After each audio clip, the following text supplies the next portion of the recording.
In a world where most people watch movies and then forget about them, these brave heroes join forces to watch them again and then talk about them. Join them in their epic journey as they go back in time, a decade and beyond, to revisit and break down films from a vast array of genres.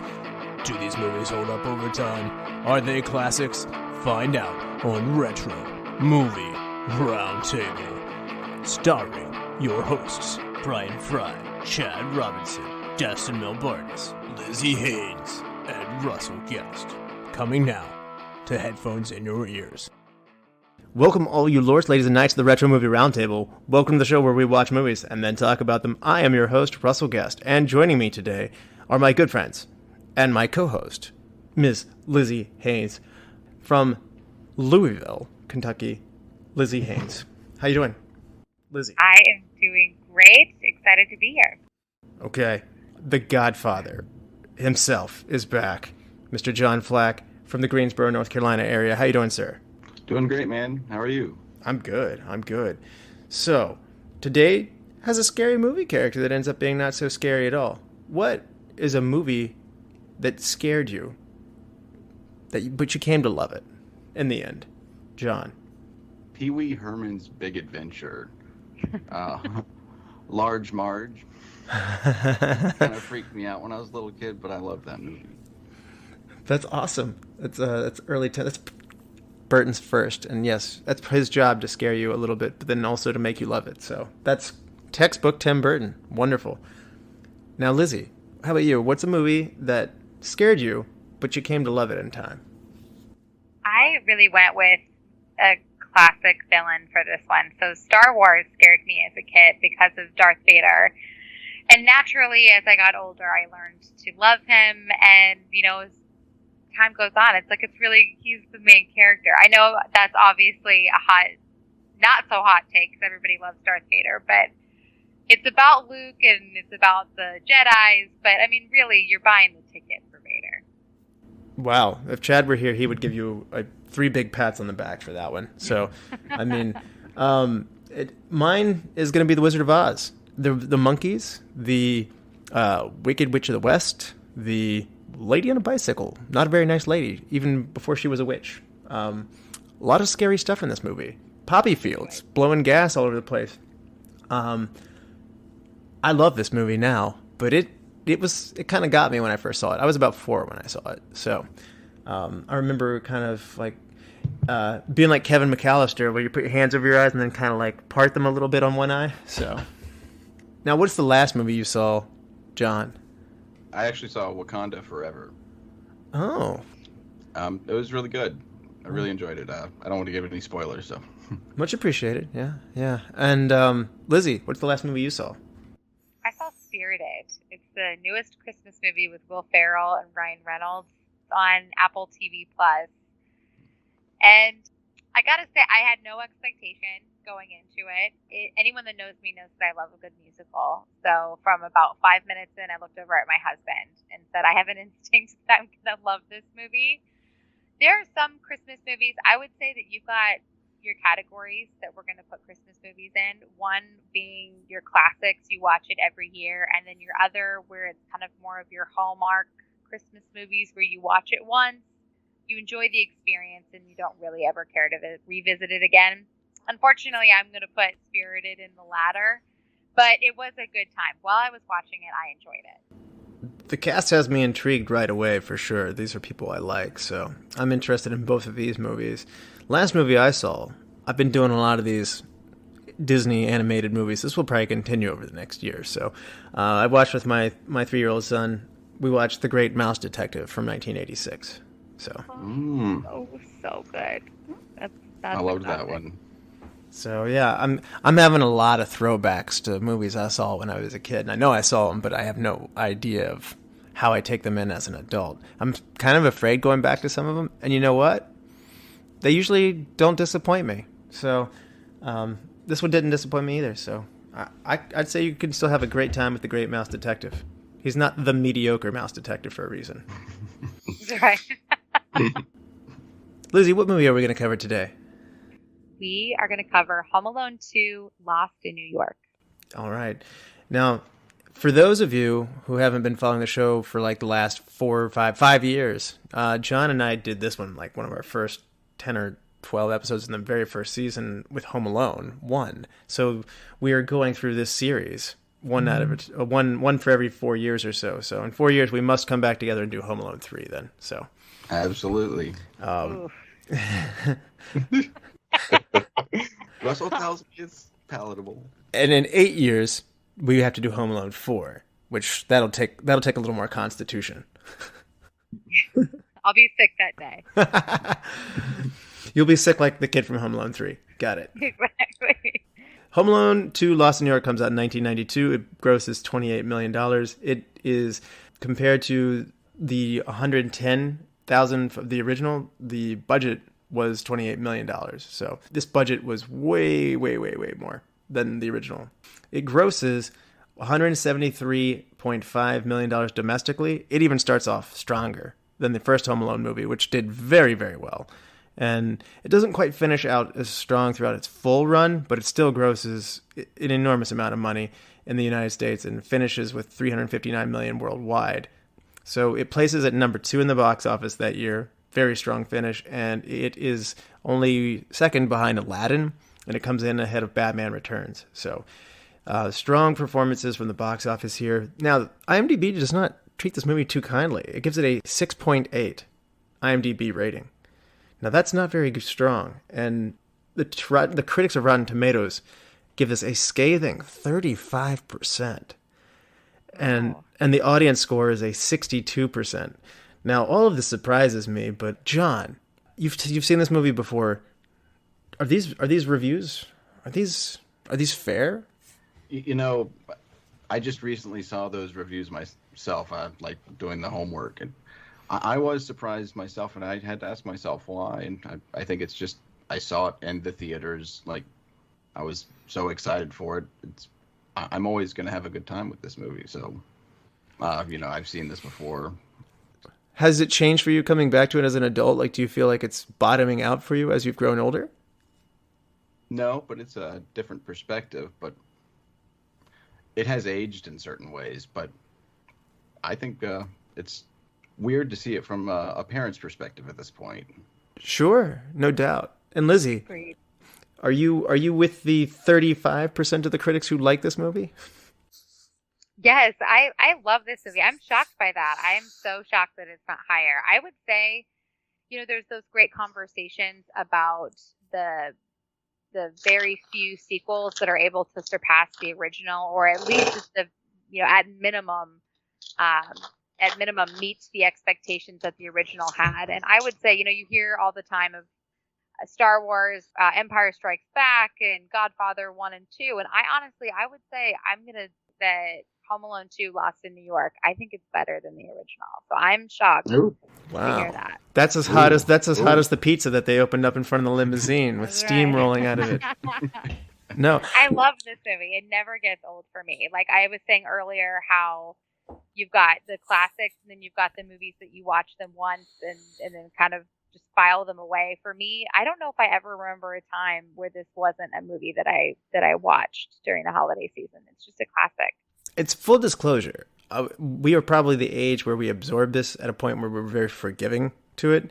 So, I mean, every movie's good. When I would have seen this when I was, 92. I would have been 7 years old when this dropped. And I have seen it along the way. But I have to say, I've changed my perspective. I've liked it as a teenager. I've liked it as somebody in my 20s. And even as I've become a parent, as like John said, I do see it a little bit differently now. But yes. I still really like this movie. I have the 2-pack of the first 2 movies and my Blu-ray, and I enjoy them both. And I especially enjoy them around Christmas time. So they go well together. And I just I find these reviews troubling. Yes, I think it holds up well over time, and I watched it with Rachel. Yeah, that made it very different. How old is she now? She's 6? 5. 5. Okay, 5. Yeah. Yeah. She laughs at different things. It makes it like more fun. Like I look at it a little differently with her. Well, she's the perfect age then, because that's where I took in Home Alone 1 when it dropped, and I fell in love with that movie then too. So I'm with you on that. My oldest is 6, and he loves the Home Alone, both 1 and 2. And it is a completely different experience when you're watching it through the eyes of your child. And it is, I agree. It kind of reinvigorates the excitement for it. yeah. Now there will be spoilers that lie ahead. So we will be back after these messages. Welcome to the All 80s Movies Podcast. I'm Bill. And I'm Jason. And this is the podcast where we talk about the blockbusters, the flops, and everything in between from one of the freshest decades for movies, the 1980s. So whether you're a brain, a jock, a valley girl, or a Jedi, we've got some 80s classics for you. Do these movies stand the test of time? Are we discovering something new? Is there an 80s movie we're finally watching for the first time? Join us each week as we dive into the cinematic nostalgia that inspired and influenced a generation. From the hits to the cult classics, we'll discuss our earliest memories, favorite scenes, fun facts, and our not-so-favorite movie moments, too. It's the All 80s Movies Podcast, now available on all major streaming platforms. Please subscribe and happy listening. All right. Lizzie, for those who haven't seen Home Alone 2 Lost in New York since 1992, do you want to refresh people's memories? Let's do it. Our movie opens up 1 year after we last saw Kevin and his family at Christmas after he was left at home. This time, the family has decided to spend the holiday in Florida. The day before, the family is all at the children's school recital where Kevin Solo is ruined by his older brother Buzz. Later that night, Buzz gives a phony apology, and his entire family soaks it up, which infuriates Kevin, leaving him to yell at his family and rant about how awful they are for making him celebrate Christmas in a climate with no Christmas trees. That morning, the family is running late again, and they all rush to the airport with Kevin in tow.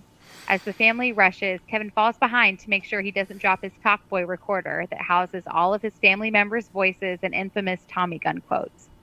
Kevin looks up to see who he thinks is his dad running onto the plane and follows him on board.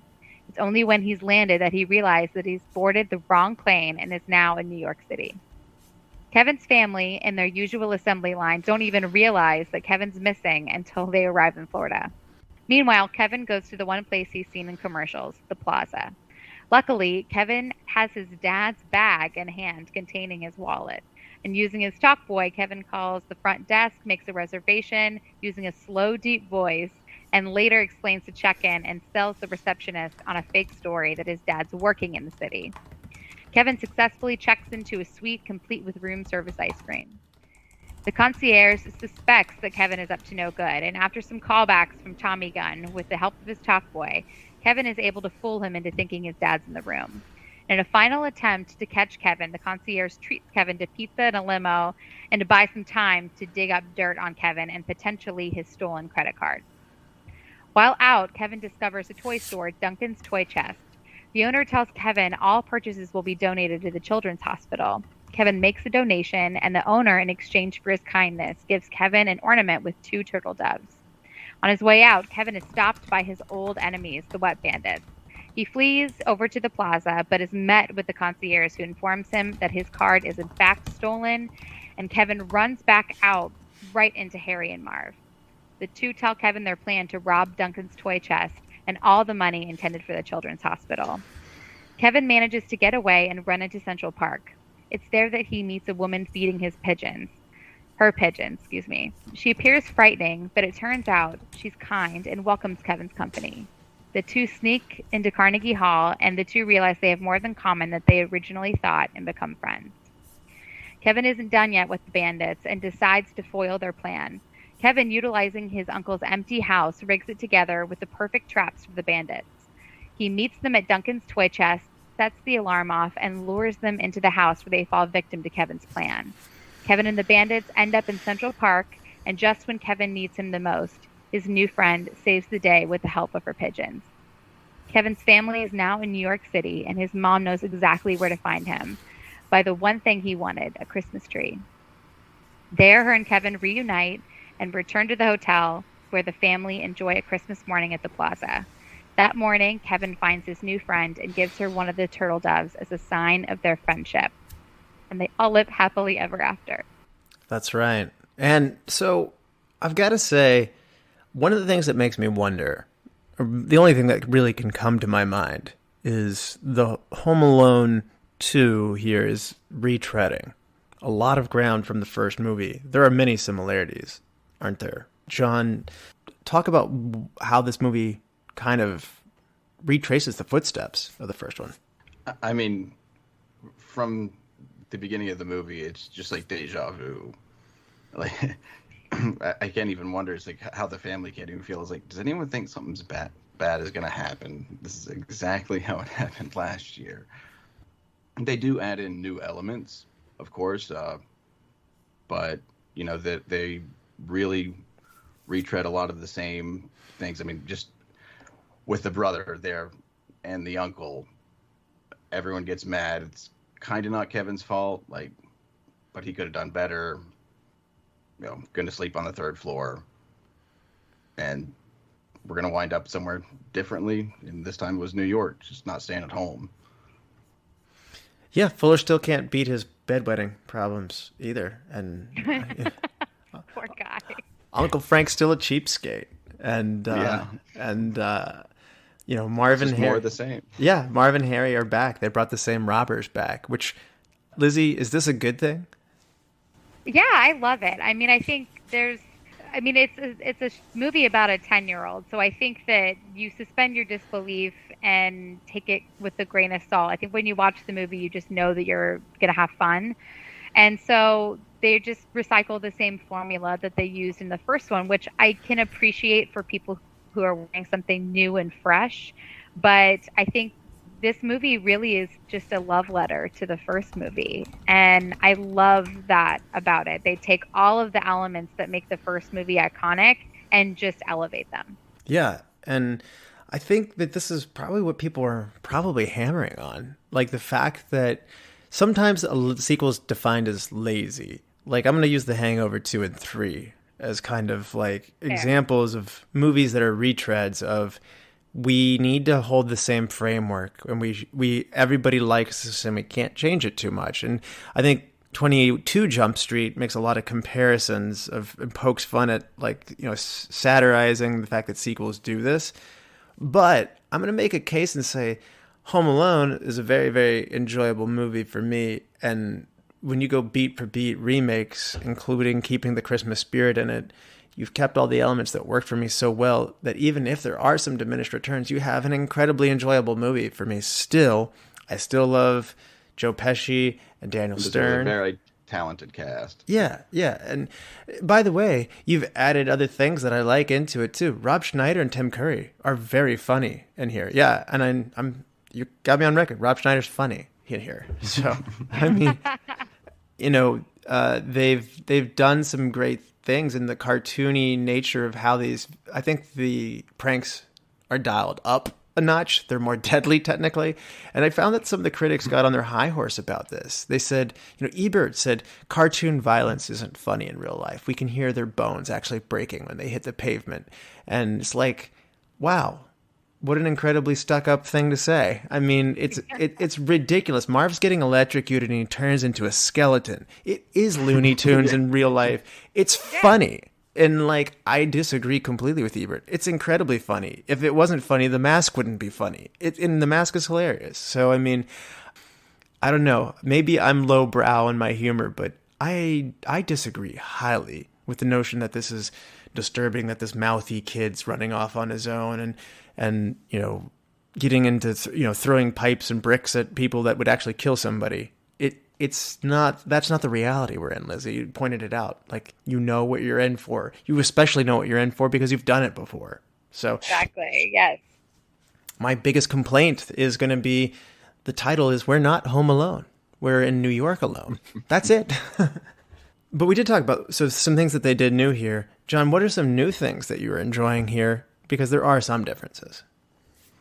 Well, something for me was the concierge, Tim Curry. Like, I don't know, him having a more lovable villain in the process, a more playful one, as it were. I think that was like an added element that brought something fresh. That's a good one. Lizzie, You mentioned before that this one's actually higher for you than the original one. You put your cards on the table early. What are some things that put this one over the first one for you? I love it so much. Well, I think this one has a little bit more Christmas spirit in it than than the original. I think the original has a really big focus on family. And yes, it is during Christmas time, but I think the reality of it is that it just so happened to be, it kind of is like Die Hard, I suppose, in a way, where it's just a movie that's taking place at a Christmas party. So therefore it's a Christmas movie. I mean, this could just easily be the first one could just easily be the parents are going on vacation. It doesn't necessarily have to be Christmas time. There's just a really big emphasis on family. Whereas this year, I think being in New York and, Kevin he's on this high horse about Christmas trees and just really wanting to capture the Christmas spirit. And I've never been to New York City around Christmas time, but I can only imagine the energy. And there's so many other great movies that are able to capture that New York Christmas magic. So I think this felt like more of a Christmas movie to me rather than just a movie that takes place on Christmas. So that was one thing. And I think there's just so much more layers to it. I think, John, you said it perfectly with Tim Curry. It's not just about the wet bandits. You've got this whole other element of him somebody is on to him, that knows that he's up to no good and is kind of chasing around him as well. So it's just magic for me. Yeah, and I think he lucks out by getting on the correct plane. I mean, he could have just as easily landed on the airplane to Camden, New Jersey or something like that. So, I mean, sorry, Camden, New Jersey, you deserve it. But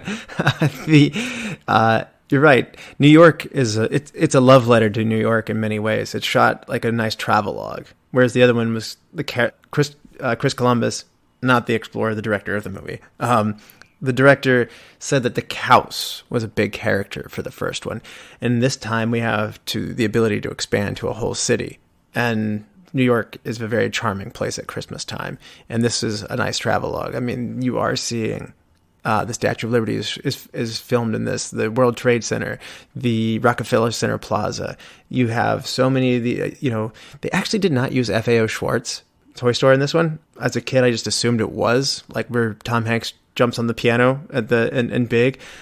But nevertheless, it is a pseudo FAO Schwartz. It is the Plaza Hotel. It's wonderful. I mean, you get the theater experience in it. You get Central Park. I mean, this is a lot of big hits. I mean, not many movies show off New York. Tons of movies are made in New York, but not many show them off in such a charming way as this one. And you're right, Lizzie, like this is a big playground to enjoy. And as somebody who loves New York and has been there several times, I also affectionately love New York City. If you watch the movie The Out-of-Towners that we did last year, it depicts a different taste on the experience of New York, and I like this experience of New York when you see how magical it can be. So the pendulum swings the other direction in favor of it too. This movie was huge with everybody at our age group. The Talk Boy became an actual merchandise item. People bought posters and put them up on the wall, like with all the booby traps in the house. They had a Sega Genesis game for this, Nintendo NES game for this. They had like the little Tiger Electronics little handheld game. They had a novelization of this. They maxed out. Is this a cash grab, John? Like, is this what people are responding negatively to? It could be. I think there are aspects of it being a cash grab, but again, I think it's a great movie. It was highly budgeted, but obviously did very well. I don't know that Macaulay Culkin at the time could have been, called something like that. This one was like so much harder to film in some ways, so it sounded like Columbus really wanted to do this. Yeah. In the DVD commentary, he's with John Hughes, and he's jokingly saying of, I remember you telling me you wrote Home Alone over one weekend. How many hours did it take you to write Home Alone 2? Like, meaning they're very similar.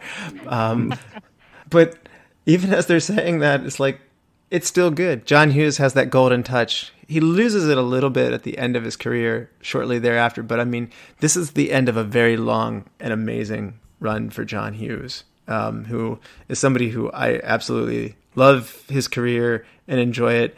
And yes, Dustin and Chad both like to rib me and go like, stop talking about Baby's Day Out, Russell.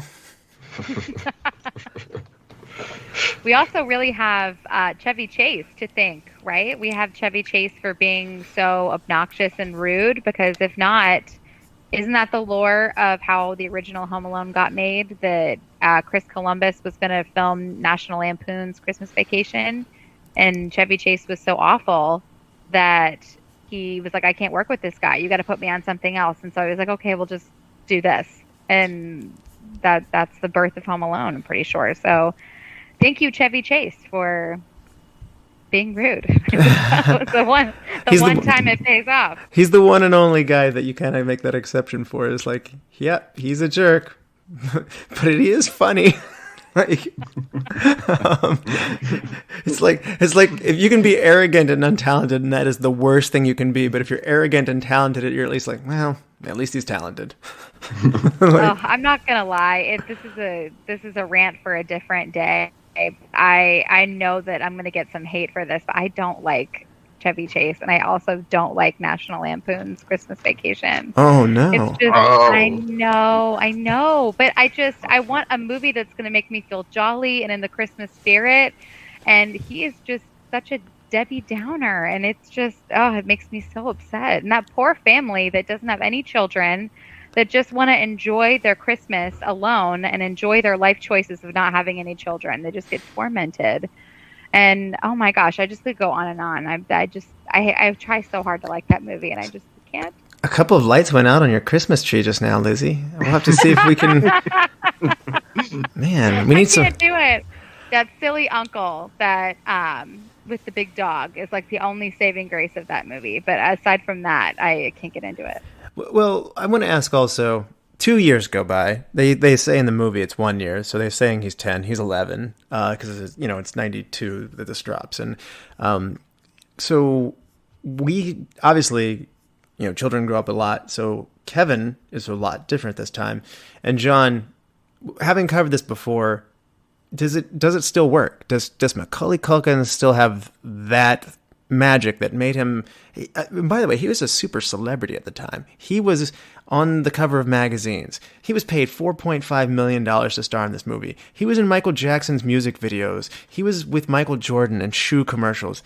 This dude was the most famous actor under 12 years old, certainly of the 90s. But I'm gonna ask the question of, has there been a more lucrative child star under the age of 12? I mean, I know there's Mickey Rooney, and I know there's some other people who have had an impressive careers out of being a child star, but has any of them banked this much? I mean, the Olsen twins together, yes, but you got to divide all of that in half because there's two of them. So, I mean, this is impressive. John, is it working still though?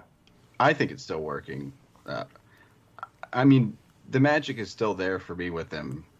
Period. I really watch for that every time I see this film, and just his expressions, everything he does, and then how successful he really was at the time. Them filming at the airport was more difficult this time because of his celebrity status.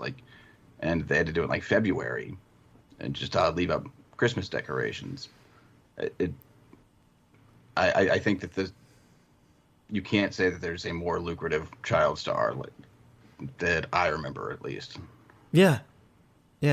Lizzie, in the first movie, Macaulay Culkin is very precocious, and he says things in a way that no kid that age can. So they've written it to make him have this mature, adult-like intellect, which is hilarious. And in this movie, I think they shift. He has sarcastic lines in the first movie, but I feel like while those, that's adorable that kid said that very adult thing, when he's buying a toothbrush at the counter and stuff like that, he was talking about and comparing the performance of the toothbrushes, and is this one approved by the American Dental Association, in a very no kid thinks at this level. It's very funny. They drop a lot of that because time's gone by, and what they've replaced it with is more sarcasm, You know, I think those lines, and it's a line in the first movie, but like, lady, do you think that my parents would let me shop here on my own? Like, these are landing in with I think he has learned as an actor the gift of sarcasm. And are there any other of those differences that you're seeing as 2 years of Macaulay Culkin has changed, as Kevin McAllister is still here? Yes. Well, I mean, to build off of that, he's got so much more confidence in the second movie. I mean, and to be fair, I would imagine that you have to grow up pretty quickly when you're left completely home alone to your own devices and then have to fight off criminals and only to be saved by your next door neighbor. I mean, that's a lot for a young child to go through. So I would imagine that there's some kind of speed up of his own maturity in a way. And I think that shows a little bit in this movie because he's got some confidence. He's not terrified when he shows up to New York. After the shock wears off, he's kind of like, all right, like I'm game for whatever this adventure is gonna hold for me. And so he just really goes for it. So the confidence is one. But then the second is, I think he also learned a thing or two with his previous experience with his neighbor, because you know, when he has the encounter with the pigeon lady, they're having that really sweet, which by the way, her name is Pigeon Lady. If you look up on IMDb, there's no actual name for her. When he's having the conversation with Pigeon Lady, they're talking about how he loses trust in people. And so I think not only is he given confidence, but he's also a lot more wise this time around. You know, she's saying how she had a lover that stopped loving her back, and somewhere along the way she's lost her trust in people. And he says, well, that sounds like a stupid thing to do, which is a very wise comment, but it's also something that would be completely expected for a kid to say. You know, it's so funny. We all have kids, and we all can appreciate how they have a way of being so unbelievably blunt, and they give you the truth that sometimes you don't want to hear, but you can tell that he's like this Dennis the Menace with a heart of gold, so you just can't help but love him. So the sarcasm works. He's a little bit more grown up this time, and it's fun to watch. Yeah, and John, you mentioned on this note that your experience is changing. Do you want to go into that a little bit, like now that you're a parent?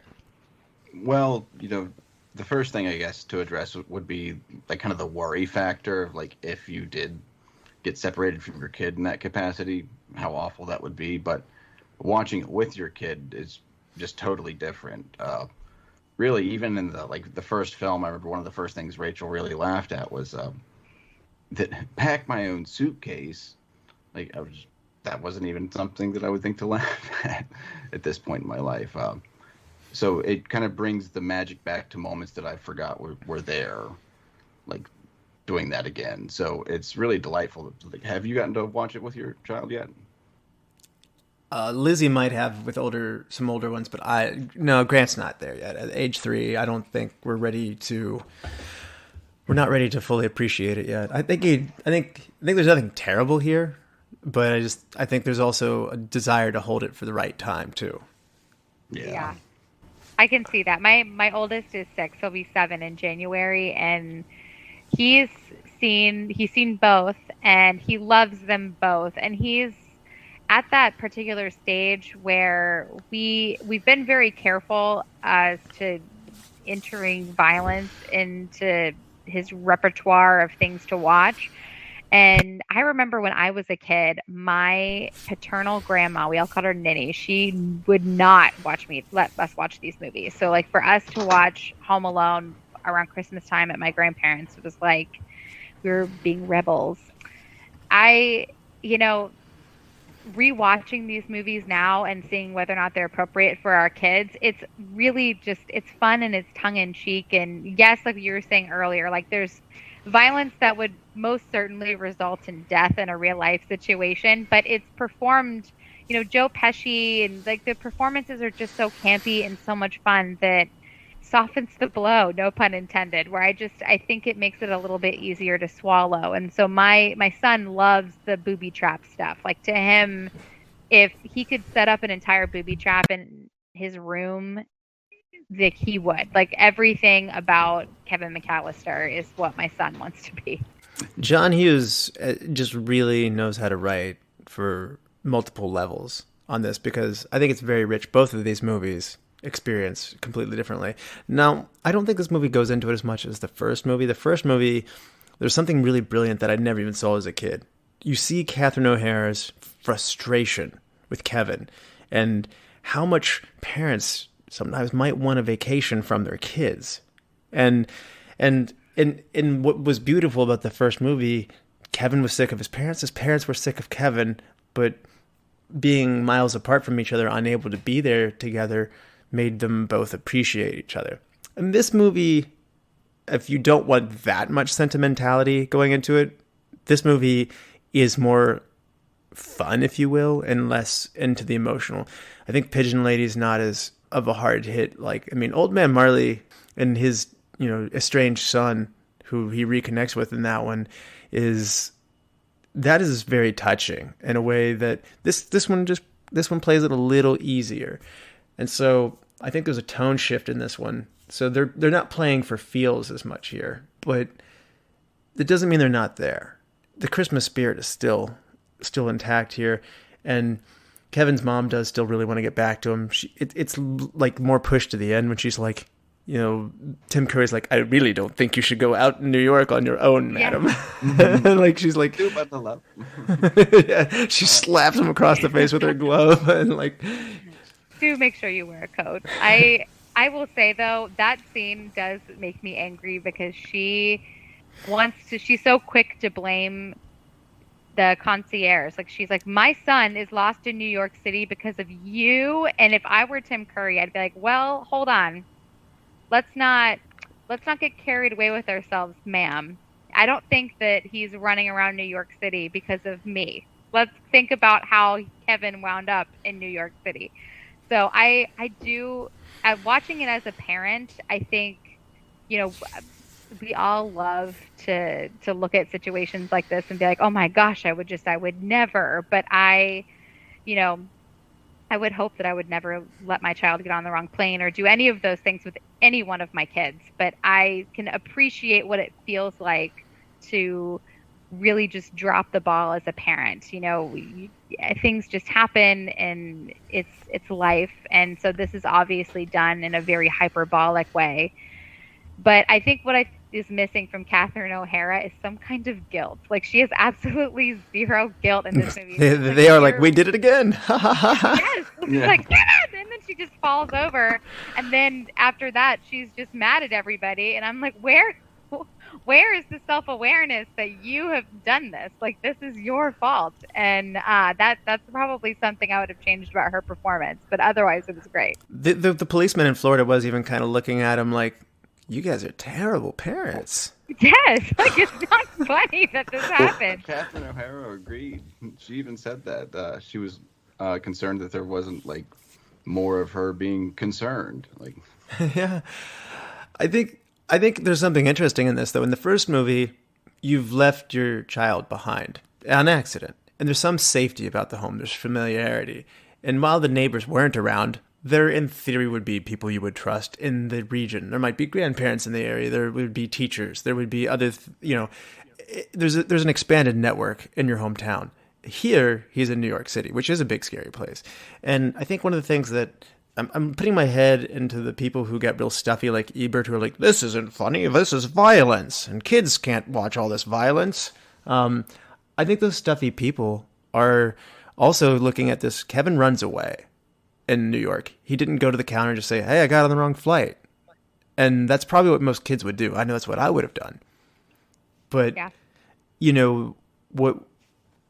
what this movie is it's a child turning New York City into his playground. And they're unable to, like John said, I watched my daughter watch this movie with different eyes. I watched this movie at that age, but they didn't have the benefit of seeing it as a kid. They saw it as an adult only, with children probably, and you're sitting there going like, you've forgotten the magic of, kids have no freedom. They constantly do what their parents tell them to do. They have to.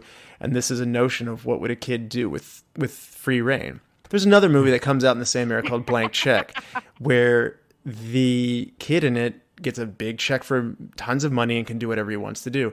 And it's fun for kids. And clearly the adults didn't like that movie either. But it's still the premise that you need to forget that kids have no liberty, and seeing them have agency to eat ice cream for dinner or to go into a giant pool full of like people being all stuffy. It's like, I'm going to practice my cannonballs. There's simple little things like that bring big smiles to your kids' faces. And now they bring smiles to my faces because I remember what it did. And I have a feeling if as my kid gets older and probably enjoys it as well, I'm only going to like it more. So I think the 90s is kind of the last gasp of like, kids can handle this sort of thing because, you know, Batman Returns had come out and everyone said it was too scary for kids. We covered this back a long time ago as well. And they redirected Batman's as a result of that. And this is one of those things of it's too violent. And if you look at TV violence, it's gone from Looney Tunes to being very safe. You know, I mean, you know, it's like Paw Patrol. There are no bad guys. There's no fighting. There's no violence. I mean, it's, you know, Teenage Mutant Ninja Turtles wouldn't fly today because they're fighting, or Thundercats, or whatever. He-Man, She-Ra, like, you know, you can go through the list. There's a distinct difference in what we find to be acceptable as children at this age. And I think that's kind of sad because, like you said, I think they can handle Looney Tunes. I think it's an opportunity for a parent to explain that it's not real. There have been sad storylines. I know Mr. Rogers was very troubled by a child jumping off a roof, thinking he could fly like Superman. And I don't remember if he got hurt or died, but it was really sad. And Mr. Rogers wanted to address everybody and just let him know there's a difference in make believe and pretend. But that is your job as a parent. You are supposed to tell people, this can be funny. It is pretend. If you get hit in the head with a brick, that you'll hurt somebody. And they're just being silly. And that's okay. And at some point, I feel like we lost that. So there's my old man yelling at clouds hour.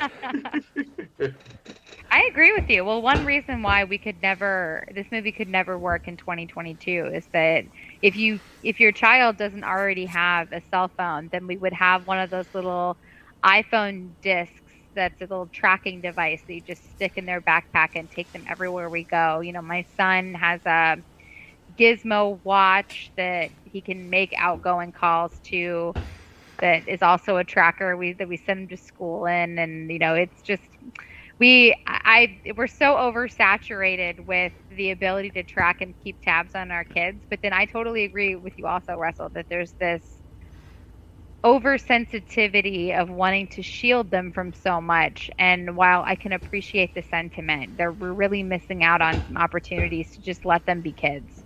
Yeah. I mean, Kevin is mouthy. I know some parents got frustrated at, like, look at him talking back to his parents and stuff like that. But I mean, he regrets it.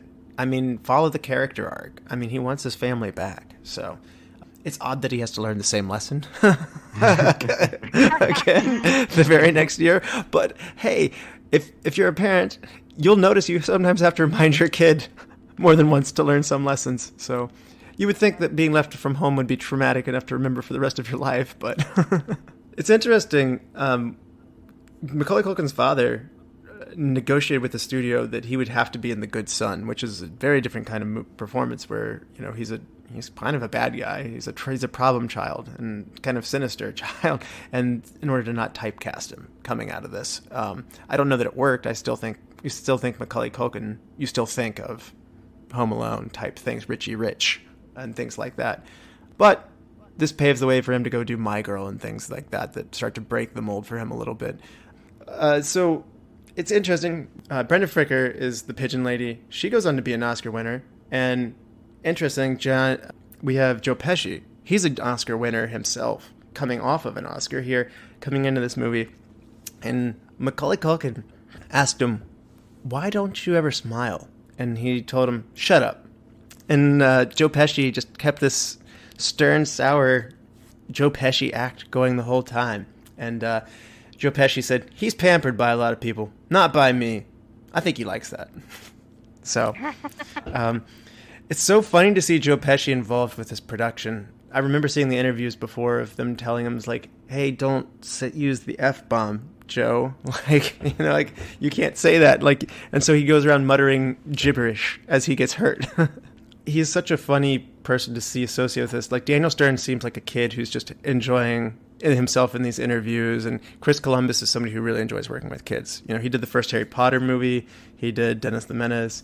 He did Gremlins. He did Goonies. Mrs. Doubtfire has good work with children, like, you know, child actors in there. Yeah. Adventures in Babysitting. Yeah. So I don't. It's funny to see Joe Pesci in this world, but it works so well. So well. John, what is it you love about Marv and Harry? Everything, really. I mean, for me, that's the meat of the movie, the whole movie. It's not just like these doofus criminals. It's really their chemistry, like Daniel Stern and Joe Pesci. It's almost like peanut butter and jelly in a way. For me, they work so well together in different ways, and just seeing Joe Pesci, he's so good in comedy. I mean, My Cousin Vinny, like everything. Oh, we must cover that someday. But anyway, no, it's right, John. I mean, I love how much Marv loves petty theft. There are like 6, 7, 8 times that he just like steals pennies from like somebody who's like got like taking collection money, or like, you know, he takes earmuffs or a beanie or like a scarf or one cowboy hat. I mean, he just takes things because he listened at Career Day and they said, do what you love. He loves stealing stuff. It doesn't even matter what it is. He just loves it. And it's so hilarious to see it light up, whereas it's juxtaposed by Joe Pesci, who's very business-like, is like, stop doing that. So, and he gets a big joy of like, we're the sticky bandits now. It's almost like he wants the marketing part of it, though. Yeah. Like he wants to come up with something. Let's flood everyone's house. Like, but why? There's a childlike nature to Marv too, of like, you know, like it's like, smell that? Yeah, fish. Fish. No, money. Oh yeah, money. But also fish. And fish. Yeah. Lizzie, do you feel like Marv and Harry? Obviously, it's great that they're back, but do you feel like their roles have changed at all? I actually don't think that their roles have changed at all, and that's exactly what I like about it. I think that if it works, don't fix it. You know, I think it just feels so perfect to me that the Wet Bandits were so, like, you guys really hit the nail on that. They're just this perfect juxtaposition of kind of the ruthless leader that really has his eye on the prize, and then his sidekick that's a little bit more dopey, slightly more lovable, and it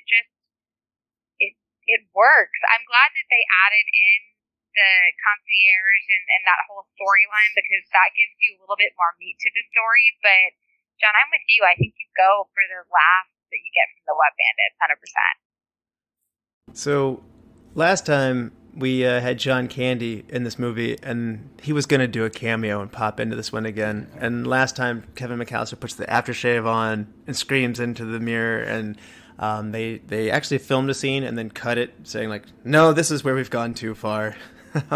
You know, Kevin won't remember the lesson of don't run away from your parents, but this one he should know.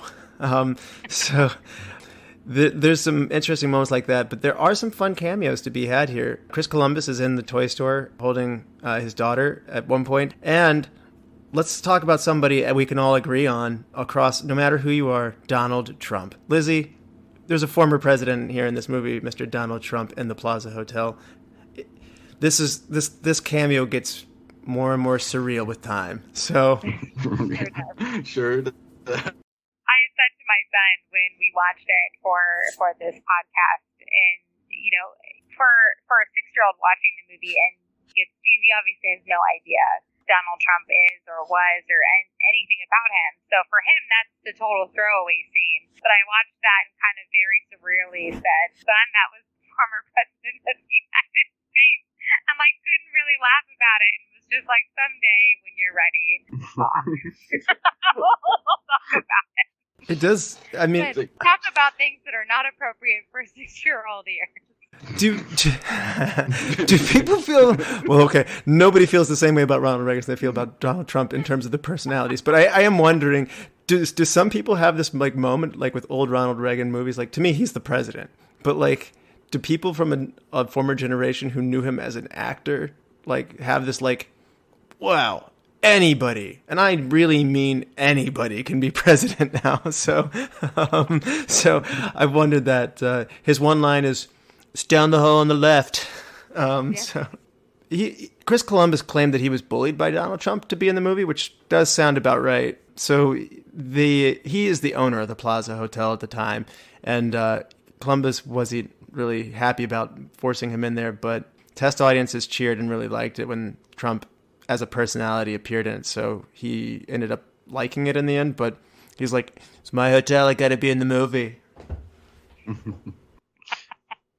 so many things I could say, but that I won't, since this is a G-rated podcast. In terms of Trump vernacular that he would use, but I think, I think it's wild to think of just the history of who he was then and who he is now, and it's kind of just, if anything, it's a silly little wink to millennials and up and everybody that kind of understands his history. They even go into like, Herbert Hoover stayed here on this floor once. The vacuum cleaner guy? No, the president.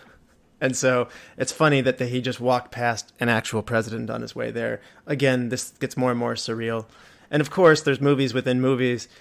Tim Curry ends up getting scared of a clown inflatable in the shower scene. So Kevin records his Uncle Frank, screaming at him like, "Get out of here, you pervert, or I'm going to kill you, or I'm going to whack you with the head. Slap you silly. I'm going to slap you silly." Yes, of course. Something less threatening. And Tim Curry's face is and very startled and leaves. And I think it's so funny that Pennywise the clown, ends up being afraid of an inflatable clown balloon. So love it. It's like one of my favorite Tim Curry roles. That movie came, the made-for-TV version. That was 1990, so he would have already filmed that, right? Yeah, definitely. Yeah, 1992. So yeah, he would have. That's funny. I hadn't made that connection. That's awesome. And they're done Clue at that point. And I love Jim Carrey's Grinch. Like, it's very good. But there's a scene where they actually take a clip of the cartoon Grinch and they overlap it with Tim Curry's face as he's finding out that the credit card is stolen, with great glee that Kevin is a fraud and he kind of knew it all along. And that evil smile is faded out to from the Grinch. I'm sitting there going like, well, I would never want to take Jim Carrey out of it, but part of me kind of wishes, what if Tim Curry were the Grinch? I think it would have been a far better. I love Jim Carrey. But Tim Curry to me is like, he's untouchable. I love him. Oh, he's a favorite of the podcast if you've been listening. So, Tim Curry is always much appreciated. So, we're big fans of the Curry, big Curry fans here. So, John, what do you think Chris Columbus does here? I mean, we've talked about his desire to, he has this warmth to a lot of his movies, and he does deal with multiple levels and directing children very well. What are some other things about Chris Columbus that you would like to bring through here with the Home Alone franchise? Really just having to pull this all together again, but also in New York and with these contractual obligations. I actually had written down the same thing about him talking about Trump bullying him into this. But he was also just talking about budgetary things. Apparently it was just a very cold winter, but they'd spent a ton of money on artificial snow and, just really kind of doing that all on the fly. Like, as you said, he knew the storyline, how to kind of pull that all together, but he can take John Hughes' writing and just really put it on screen so beautifully. Like, Russell, you mentioned before all the movies he's done, just that childlike imagination and just wonder. I think it's interesting, his relationship to the people. He seems like a very affable person. Macaulay Culkin likes him, and he speaks very highly. He says Macaulay's a very charming, very mature. Like, he takes his acting, like, seriously. And it's interesting to hear him talking about, like, working with Daniel Radcliffe and stuff like that. You're just like, wow, this is. Sometimes we work with, we cover some directors just like, this guy's really talented, but he's a jerk, like, Kubrick or William Friedkin or something like that. But then you get like Chris Columbus is like at the other side. It's just like, that dude seems really cool. So it kind of makes you happy and like the movie even more, knowing that also he really enjoyed himself doing it. Daniel Stern said one of the first takes that he did when he was getting electrocuted which is hilarious what Daniel Stern's doing. You forget that he's not actually being electrocuted. He made Chris Columbus laugh so hysterically he couldn't yell out the word cut. So Daniel did what a good actor would do, and he kept going, and he ended up falling out on the floor short on breath. Because Chris is having such a good time doing this, and John Hughes speaks very warmly of working with Chris. So all of these stories that you see somehow add another layer of affection to this movie for me. I don't know. Lizzie, do you have any other thoughts on how this movie is made and presented by Chris Columbus? Oh, I totally agree with your last sentiment. I think that hearing all the lore of how much everybody loves working with each other and having just a warm family dynamic on the set and everyone just really enjoying what they do, I think that makes it enjoyable. But also when you're watching it, you can really feel that. Like, I think without reading any of the background of this movie, I would have been able to gather that everybody was having so much fun, because you can really feel that leap off the screen, that everyone, like Daniel Stern, like that scream is epic. Like it's just so unbelievable. Like his little shriek that he does, and like you can just tell that he and Joe Pesci are having a blast. And I mean, even with Tim Curry and Rob Schneider, everybody is just really enjoying their job, and I love that. I love how Chris Columbus, looking at his filmography of what he's directed, there's definitely a common denominator with most of his movies, and they all have some kind of family element to them. Whether it's not Rent. Yeah, I guess not Rent. Well, kind of. I guess if you're talking about Chosen Family. Oh, that's true. Okay, no, that's yeah. There you're right. Yeah, and John Hughes is another one of these people. When we did the Breakfast Club just a few weeks ago, and that was as I mentioned, John Hughes is also just one of these great dudes who's he's such a great writer. It is funny what happens to his career after Home Alone 2, because it goes Dennis the Menace, Baby's Day Out, Miracle on 34th Street remake, 101 Dalmatians, Flubber. He does Home Alone 3, and it's so weird. Like, this is the same guy who brought you Mr. Mom, National Lampoon's Vacation, Weird Science, Pretty in Pink, Ferris Bueller's Day Off, Planes, Trains, Automobile, She's Having a Baby, Uncle Buck, and it's just like a Home Alone, Christmas Vacation. All of these are John Hughes. Dutch is an appreciated one, and then it turns like Home Alone 2 is like this weird turning point for him, where he goes all the way full tilt family fun and never gets the acclaim that he had writing to younger people in their 20s and teens and stuff like that in the 80s. I'm assuming, as somebody who just evolved and got older, took joy in making children happy, none of these efforts that he makes for kids, I think, put a candle to like Home Alone and Home Alone 2, though, after this. And my apologies if you really love Beethoven or something like that. John Hughes is able to encapsulate the awkward phase of growing up so perfectly in all of his earlier work. I mean, you name the movie and it's just, when you watched it, you were able to relate so well to it. And then as an adult, there's that kind of fun, nostalgic element, because he does the exact same, he does in all of his movies, where the adults have some kind of interesting arc as well, so that when you're older, you now get to play this have this new experience of watching it through the eyes of the parents in the movie, and as we said, watching it with our kids. And I love his work. He's truly a legend. Yeah, and it was funny. Chris and John really wanted everybody back, so the notion of bringing back the same robbers and everything like that, I really feel like I've apologized for this once, but like, there's retreads without integrity and there's retreads with integrity, and I think that they knew that there was a chemistry, and this is just one of those retreads that maybe I just got me at the right age, but I'm forgiving of it. And so I know that they hit many of the same beats over and over again, but I think that they enjoyed doing it. Like you said, Lizzie, it shows through, and it doesn't feel like a cheap, hollow, like, yep, we got your money. There were some changes in the family. It's funny. Do you remember, Lizzie, were you on the episode with Leslie Vernon, Behind the Mask, The Rise of Leslie Vernon? Yes, that was me. Angela Goethals is the main character in that movie. And so from that mockumentary. She is Kevin's older sister, the one who would give the pretentious, "You are what the French calls les incompetents." No way! Yes. Oh my gosh, what a cool callback. Yeah, and I knew when I was watching Behind the Mask, Rise of Leslie Vernon, which, by the way, half of you guys are probably like, I've never heard of this movie. It is very funny.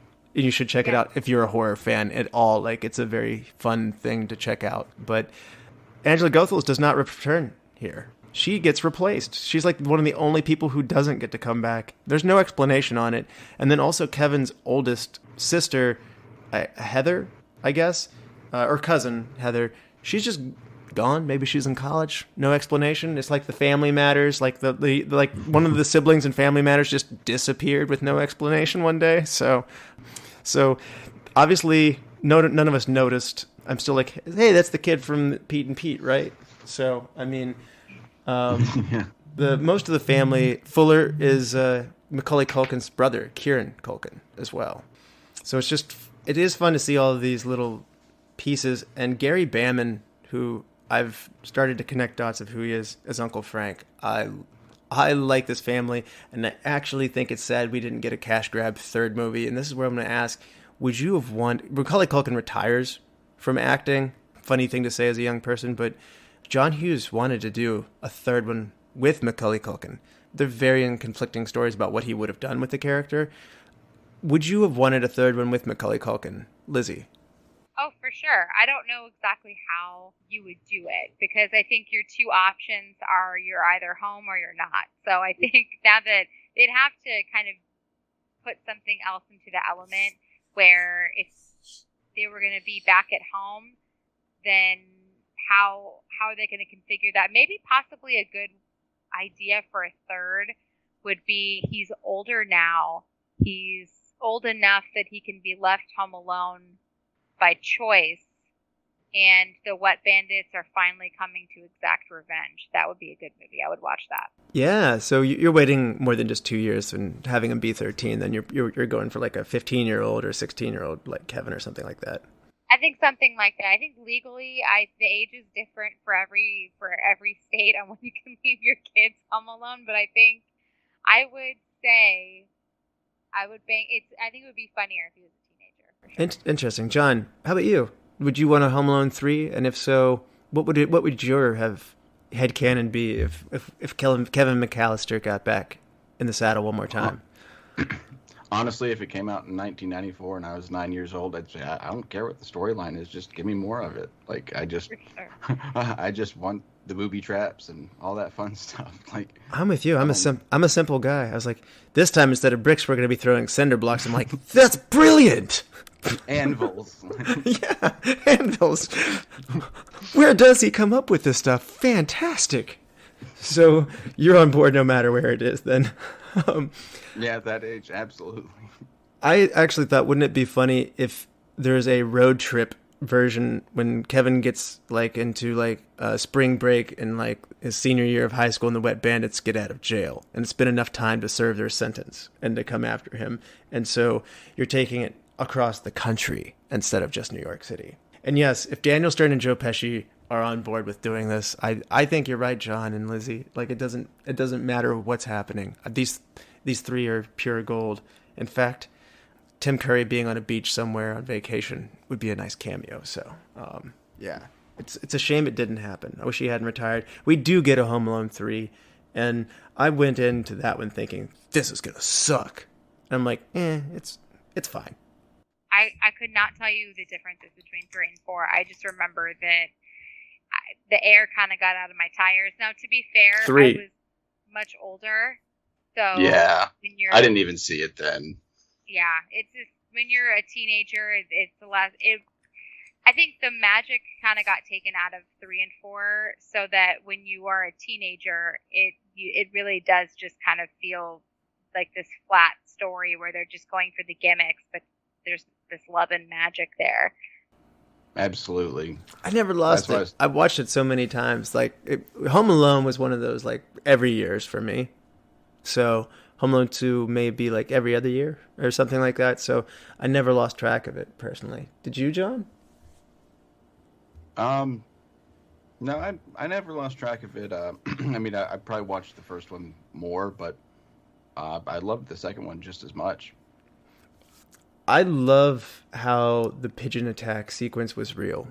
Like they actually threw birdseed all over Daniel Stern and Joe Pesci, and they didn't have stuntmen do it for them, and that's hilarious. So, and there was a clip of Chris Columbus laughing just after shooting that scene of like Joe Pesci carries his Oscar trophy around in his trench coat throughout the filming of this whole movie, and I'm like, he's a funny dude. So I'm like, is he being serious?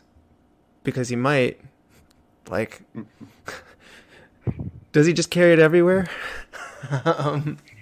Like maybe just to be like, just in case you guys are laughing at me a little too hard, let me remind you that I have this Oscar that I can whip out to feel superior in comparison. Does he go to the concessions table and start to like polish it? Like, oh, my coat is so heavy. Perhaps it's because I have this Oscar in it. In 92, mobile phones in the cars were like kind of like still a hot thing. So like be in the car and like pick up your Oscar, hold your phone. Hello. Oh, I'm sorry. That's my Oscar. And then it's like, I meant to get my mobile telephone, then like show off twice. So John, we mentioned some of this before, like what of the New York romp do you love the most? I mean, I think I gushed about New York City and loving it, and Christmas time makes it even more, romantic, and the image they paint of New York's great. But talk about the New Yorkness of this. For me, actually, this was probably one of the earlier movies where I got like a quick snapshot, like of a lot of the major landmarks. And looking back at it now, I just wanted to mention, how do you get on the trade towers by yourself as a kid? That was the one thing that I was just kind of curious about. Security was different. Yeah, just like one kid running around the observation deck. That's interesting, but it's just kind of like the hustle and bustle of it all, like, and kind of the lavish lifestyle in some places, and the idea of Central Park, just that it's this different time, like during the holidays, like, I mean, this different place that I guess it's just totally unique. I've never been there during Christmas, but Russell, I was with you the only time I was in New York, and it was overwhelming enough then.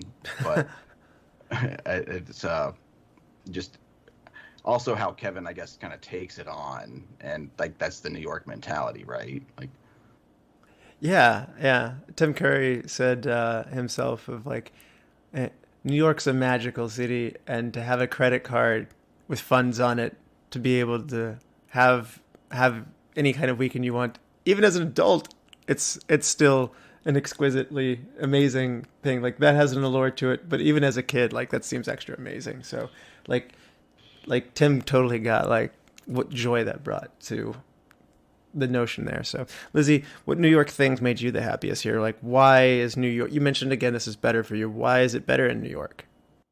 I think John hit the nail on the head. I think there's just such a great energy about New York City, and it's, in some ways, it's when you think of America, you think of New York City, and that's just kind of the staple of the U.S. At least that's always kind of the association that I make. And so, especially around Christmas time, you got the Rockefeller tree and all of the ice skating outside. And those were things that were so foreign to me. Like I wasn't introduced to the idea of ice skating outside of a hockey rink until I was like outside, probably like in college. And so the idea of like everybody skating around the tree and the just overall energy and vibe that everybody has, because yes, it's busy and it's crazy, and like John said, it's sink or swim, but then at the same time also all these wonderful elements like Christmas at the Plaza, and it's just so luxurious, and it's like a big fantasy. I'm going to slightly pop our bubbles, and I apologize for this, but John Hughes is a Chicago guy. A lot of his movies are very Chicago-y, so I'm about to Chicago your New York a little bit, and if that's okay. So obviously you have O'Hare. Obviously, Chicago is the airport that they're running through in the beginning of this, and you're like, yeah, that's Chicago. Of course it is. It's got to start in Evanston, like where the house actually is. But that amazing swimming pool that Kevin goes into, well, apparently the Plaza Hotel does not actually have a swimming pool like that in there. That's the Four Seasons Hotel in Chicago. So Oh man, I know. I was Yeah. planning on a family trip and working on my cannonballs. well, go to Chicago at the Four Seasons Hotel.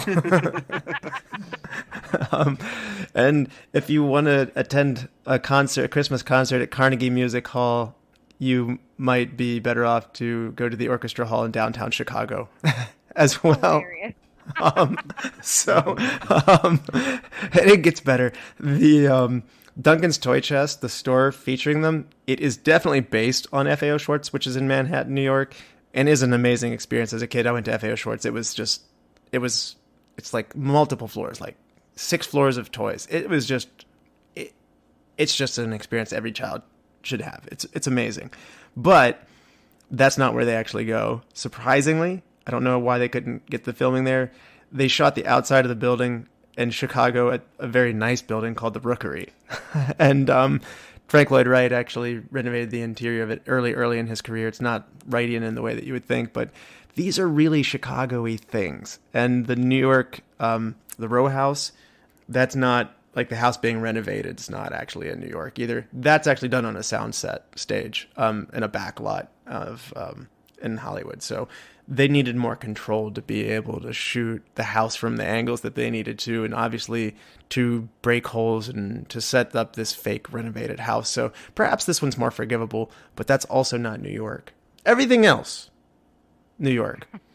And That's so funny. Yeah. I do love Chicago too, though. yeah, so I didn't mean to ruin our New York experience, but I set you up to knock us down and destroy our childhoods a little bit. So I got to ask though, what stunts, or I should say, what booby traps, we have to say, what booby traps did you both get the kick out of, Lizzie?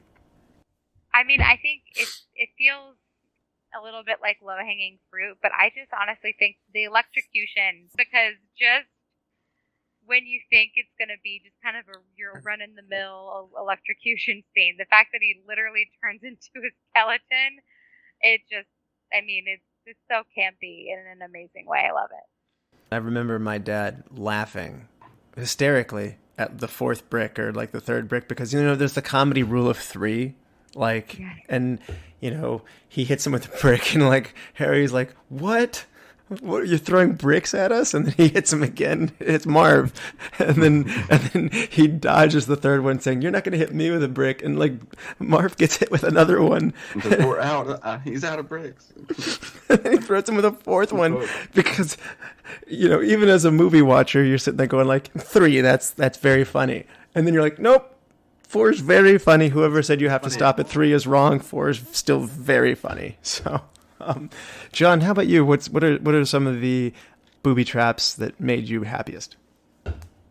Well, the electrocution scenes at the top, like that one to this day, I will physically laugh out loud. Just that scream, like, and whoever edited it, like it's so well done. Like when he changes to a skeleton and when the scream really kicks into gear, it's. But I also like it when he puts his head in the toilet, and like. Good job on that core strength, but just the kerosene in the toilet, just the whole house like a cartoon just goes. Yeah. And then he's black on the face like Wile E. Coyote. Ebert, you're so wrong. This is hilarious, man. Real life cartoons are hilarious. Give me more of this. It's so funny. He really is like a real life Bugs Bunny. Yeah. Well, Chris Columbus loves the James Bond gadgetry and loves James Bond. And, a lot of the things that he wrote in Gremlins, Goonies, Young Sherlock Holmes. And these are things that Chris Columbus had said that his love of James Bond movies and gadgetry comes into play. And Home Alone is another one of these prime examples of that. So his just joy and enthusiasm for this shows through. And I'm glad he didn't hold back any of the violence there. So, for me, I like the pipe drop. So I like how Marv and Harry think they're outsmarting Kevin in such a Three Stooges sort of way of like, they're like, oh, I got hit with a paint can. And like, Kevin's not fooled by any of this. And then they think there's like, after both paint cans go, it's in one of those little nods of like, hey, we've done this before. This is a sequel. But then they get hit both simultaneously with a big, gigantic steel pipe. I remember actually, I'd been laughing pretty hard up to that point. Like, that was like one of those reigniting laughs. Like, after you've been like on a roller coaster of laughs, up and down of hard laughs, this is one of the ones that really got me. And then I love the rope. You can see it coming from a mile away because you see Kevin doing it in the setup of it. But it's still sold so well with like the sticky bandits coming down the rope and Kevin lighting it on fire like, why does it smell like kerosene? And then he's like, go up. Oh man, these all make me very happy. And then obviously the pigeons at the end is a great finish. Music, the first movie brings out a lot of these classics. This one retreads some of them. I don't know that the music's as great in this one. However, I did like the Carnegie Hall, the pseudo Carnegie Hall, Chicago Carnegie Hall, if you will. That was a good moment for that. I don't know that it's as touching as Old Man Marley and Kevin were in a church together and the choir was singing with all the stained glass. Like, that was very perfect. This is a little bit of a step down from that, but it's still very good. Lizzie, are there musical moments of this that you just loved? Yeah, I mean, I think honestly they kind of just carried. It felt to me more like they carried everything over. There wasn't anything musically that really stood out, but that was what I liked about it, was that I was able to hear all of the same music and just kind of be put in that exact same headspace. Yeah.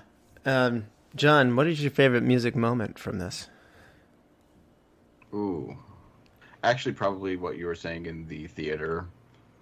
There, I agree. It's not as touching as it was with Old Man Marley in the first film, but I thought the musical sequence there was nice. I held back on mine. I love when Uncle Frank is discovered in the shower, and Kevin McAllister pulls out the talk boy, and Gary Bamman is singing the song "The Capitals" "Cool Jerk," which is an absurd song to begin with, and it's sung poorly by Uncle Frank in the shower while being recorded. That's about as good as it gets. So that's quite a musical highlight for me in this one. So do you guys want to hand out some superlatives? Let's do it. All right. John, do us the honor. Who's your MVP? Well, this one, I guess I want to call it co-MVPs, but it's the Wet Bandits. Sticky Bandits now. Oh, yeah, the Sticky Bandits now. Excuse me, formerly Wet Bandits. S-T-I. Yes. Without them, like, their comedic genius and like really playing those lovable but goofy villains, right? The film doesn't really work. They are fantastic. Lizzie, MVP. So I did a little bit of the same vibe as you as far as co-MVPs. I went with John Hughes and Chris Columbus together. I think that they are a dynamic duo. Works so well. John Hughes just has this unbelievable vision, and like we said, he can tap into the child experience and really tug at your heartstrings in the most perfect way. And then I think Chris Columbus just seems to be this lovable teddy bear kind of guy that can really just bring that vision to life. I think without them, it quite possibly wouldn't be the classic that we love so much. Yeah, and I'm giving it to Tim Curry. I don't just automatically do this every time Tim Curry's in a movie, even though it seems like I do. But, I mean, the whole middle 50% of this movie wouldn't work. Especially, he's the element that's truly new that makes me just really relish all of this. He is so good. And yes, I think you're probably right. Like, I mean, Marv and Harry are technically the most important pieces, but we got that already.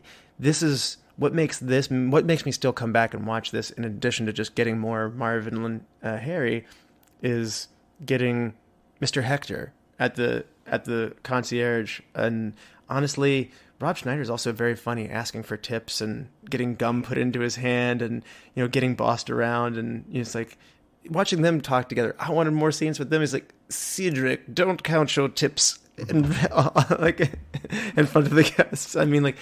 Just everything he does is so funny, and I love the scene where he goes in. It's a total rehash of playing the old movie clips of filthy angels, even filthier angels, and like watching this clip of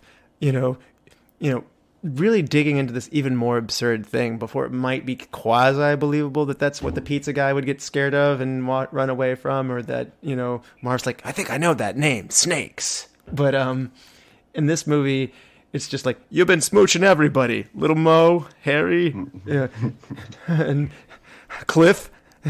It's not true. It's a great choice. Tim Curry is epic. Yeah. Best supporting actor, John.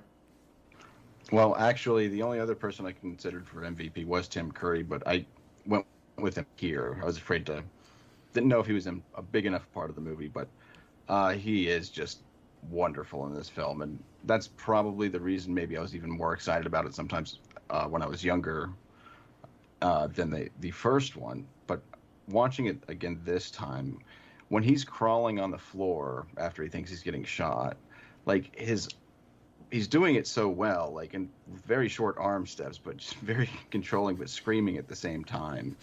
He's just wonderful. Get down on your knees and tell me you love me. I love you. I love you. I just like the way he says words throughout this movie. Yeah. He's one of those people like Christopher Walken where it's just like, you just hand him a sheet of paper with just some regular words on it and he turns it into gold. So, Lizzie, best supporting. I did the same. He is one of those actors where if he is in the movie, even if the source material is awful, I'm still going to enjoy it just because I love watching Tim Curry do his thing. I mean, whether he's Pennywise or he's in Clue or Home Alone or anything else, Rocky Horror, I mean, you name it. Like, I just absolutely adore him and his work. And it's just a treat to watch on the screen. You can't take your eyes off. I think this is my fourth time handing him an MVP on this show, so I'm totally with you. Best supporting actor for me, though, I went kind of the inverse of John. I specifically singled out Daniel Stern here because he's such a good goofball. Like, the electrocution scene that Lizzie mentioned is just... It's brilliant. I mean, and like you said, John, they cut it so well. Like, at first he's just doing a great job of getting electrocuted. They do his hair up like it's like getting like it's like an afro of like all of his curls are straightened out, and then he turns into that skeleton. But even voice, it's level. And when he's done, he looks up at the skylight and he goes, Harry. Oh man, he's just so funny. I don't know how he doesn't have he has a pretty awesome career. But I don't know how he doesn't have an even more awesome career. This guy is hilarious. So he needs an Oscar to carry around in his coat. You deserve one, Daniel Stern. Not from Bushwhacked, though. It goes downhill from him too, from here as well. So, although City Slickers, it's good stuff on that too. Hidden Gem, John. There's a lot of fun. I may have spoiled so many of them already, but who's your hidden gem? I'm going with Ali Sheedy. Seems a little odd, but just her as the desk clerk at the airport that lets Kevin know what city he's in. Oh yeah. Well, that's so perfect because this is John Hughes, and exactly. This is one of his Brat Pack, people. This is her from Breakfast Club, so. Us movie nuts like these little crossovers like that. So, yes, she's a fun pop-in. This was mine too. But Lizzie, who is yours? I put Kieran Culkin because I am a huge Succession fan. And it is so funny to watch him in this role. I actually saw a couple of fan theories because there's never any kind of mention as to what Kevin's dad actually does. And then, of course, Kieran's character he's supposed to be his cousin. So I've seen a couple of really interesting fan theories that perhaps the super rich uncle is actually the dad from Succession and the whole family. Which I absolutely love that fan theory, but just seeing him as such a tiny little guy and then being able to turn around and see him in Succession as Roman is unbelievable. He's arguably my all-time favorite character in that series. So I love seeing him as a little kid in this. Yeah. And, I think it's Coke also took over this movie. So if you're a Coke fan, Home Alone 2 is your movie. If you're a Pepsi fan, the Kieran holds up a Pepsi can real big with the logo out front, and this time it's Coke. So they switch over. Lizzie, if you had to recast somebody and put somebody else in their place, this is a tough one because we both just gushed about it. Recast. I would recast Donald Trump for the cameo. And I thought a lot about this because who I wanted to replace immediately, Donald Trump came. Please say George W. Bush. I want him to be out. No, I thought about it so much. I wanted to have something that was really popular in 1992. Now, I know it's not a John Hughes film, but I know that this was in the zeitgeist of popularity in 1992. I thought it would have been unbelievable to have Vivian and Edward, Richard Gere and Julia Roberts, so their characters from Pretty Woman, all dressed up together as Vivian and Edward, passing Kevin McAllister and him asking them how to get to the lobby because, they're in the Beverly Hills Hotel, but Edward has a loft in New York City. He mentions it in Pretty Woman, and that would have been such a fun wink just to have that crossover. Lizzie, you've expanded the Gary Marshall cinematic universe that we had in Valentine's Day, and you've expanded it to go into the John Hughes universe. I mean, Dustin and Chad are our official Gary Marshall guys, so they're going to need to get on that. That sounds, you're now talking right up their alley on that one. John, recast. This was obviously a tough one. It was so well casted. But the one I kind of went with is really because I wanted to see replacing, I guess I'm going into an Adam Sandler universe. I'd like to see Steve Buscemi in Rob Schneider's role. Steve Buscemi doing it. He'd be good. I like Rob. I like Rob Schneider in this one so well. I just want to add Steve Buscemi to the staff of this already kooky hotel, and I don't even need to be Home Alone. I just want it to be called the Plaza Hotel Alone 2 or something like that. Like, I want more kooky staff. Like, they're great. So, even the uptight lady, she's great. She's such a cartoon caricature. We needed a show like White Lotus to be done about all of them. Where it's like not about the guests, but about the hotel staff. You've had me at Tim Curry, so I mean, right. And my recast is going to be, I'm going to put Angela Goethals back in as Lenny McAllister. I tipped it earlier, but I really enjoyed Behind the Mask of the Rise of Leslie Vernon, and I kind of looked it up and I said neither of these two people who star in this movie they're both very funny, and I really wish they had been in more movies. And so I'm going to say I wish that she had stuck with Home Alone too and gotten more movies from there too, because she grows up and does a very funny movie as an adult too. So maybe recency bias there, but best shot, Lizzie. My favorite shot was the editing in which they were zooming in on the Grinch's smile and then faded into Tim Curry's smile. I think that was just so brilliant, and honestly, it's just a nod to Tim Curry because the fact that he's able to do that with his face is unbelievable. Like that menacing smile where he is just so delighted that he has caught Kevin McAllister red-handed, and I think that scene was brilliant. We really were robbed, maybe not of a whole movie, but a TV special or even a Saturday Night Live sketch of Tim Curry being the Grinch. I feel like we as humans were robbed of that. John, best shot. Actually watching it this time, something that I realized I forgot I liked so much is the shot when they're in the baggage claim. First off, what Buzz is doing, he never helps at all. He's just got his hand on his chin. But when it gets to Kieran Culkin at the end, they make sure to look at the old couple next to him, from an upward angle, a downward angle. They're looking up at him. Excuse me. But it's just an interestingly shot sequence that it wouldn't be easy to set up. Yeah, they go down the line like a fire bucket brigade, and they go to progressively younger and younger members. You're right. That adds to the comedy on how it's shot there. I always like it when the camera elevates a comedic moment, so that's a very good choice there.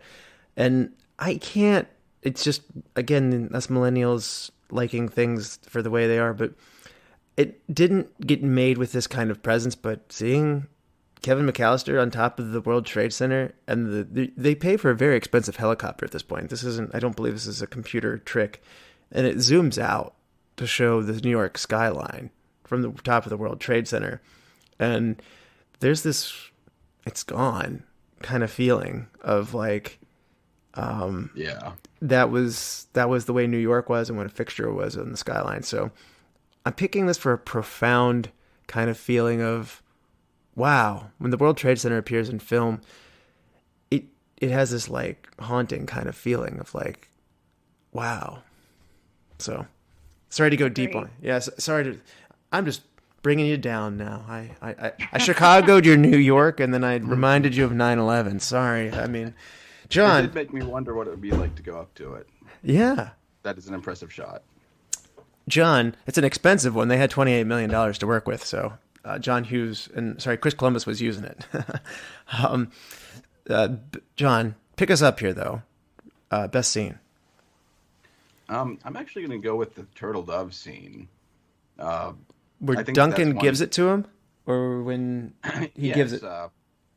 Just kind of the exchange between them. It's like so honest in a certain way, and kind of like that childlike, bluntness like you were talking about before.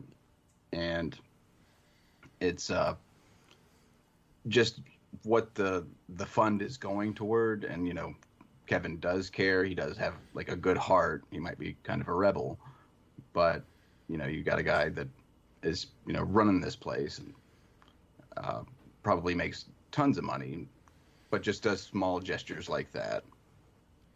No, it's a very warm scene. Duncan would have probably gotten my hidden gem in other movies, but this one was so loaded up. You're right, John. That was a great scene. Good choice.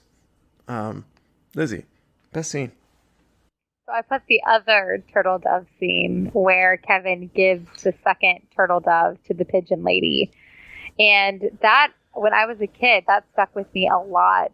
And I thought that was such a sweet scene. I do definitely agree that as far as scary characters turned nice, the old man Marley definitely has more of he's way more touching, but also just the idea of like, here, you keep this and like, we'll be friends forever. And just seeing that, how she was so lonely and she was just craving human connection, and how a little kid who's just, again, just so blunt and honest is able to give her that connection. So sweet. And I actually have a friend who shares love of Home Alone 2. And last year for Christmas, I gave her, because they make, of course, like replicas of the turtle dove ornament. So I actually have one, and I gave them to her. So I love the turtle doves. It's sentimental.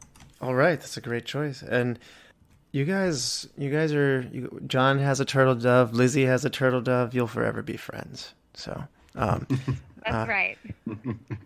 Well, those were all very touching moments, but I'm going to go for mayhem. The booby traps going off and then the renovated house is why we are all here. It takes an hour and a half before Kevin starts to set it up, and they play that like getting prepped music. And that gets you pumped. That gets your blood coming. You're like, oh, right, he's setting up booby traps. And they don't disappoint. Right music. Yeah. And they don't disappoint at all when it delivers. So, I remember maybe thinking it was like, he let him into the house too easily, but then it didn't matter. It was all so good. So good. So bricks all the way up to Kevin leaving and dialing the phone on the street. I'm going to ask, am I cheating? Is this all one scene in your guys' mind? Because there are cuts, and it goes back and forth between Marv and Harry. Am I overstepping my bounds for what the rule of a scene is? I was wondering that myself, actually, when deciding this one. I was like, can I say that? Because that was the only other contender. Because it is a long sequence. It is. It's probably 15, 18 minutes of just pretty hard laughs. So, Lizzie, am I allowed to do that? I think it counts. I think it's all one sequence. So it's intended to feel like one long clip. I think it counts. All right. Best wardrobe or makeup moment, John? I'm actually going to go with the Pigeon Lady. I just think they, did that outfit being kind of what she was. They like, very kindly well. removed a lot of poop, though. They kindly removed a lot of poop, but Sure did. it was one of the unique costumes in the film. I was really sad Kevin's bluntness of like, I would have thought you would have had more poop on you. How do you do that? Lizzie, best wardrobe or makeup moment? So this is a little random, but one thing that I love about the 90s is that there's just very bold fashion choices, and I noticed on the woman that slaps Marv and also on Kevin's mom that they both wear these really big gold, almost like door knocker earrings.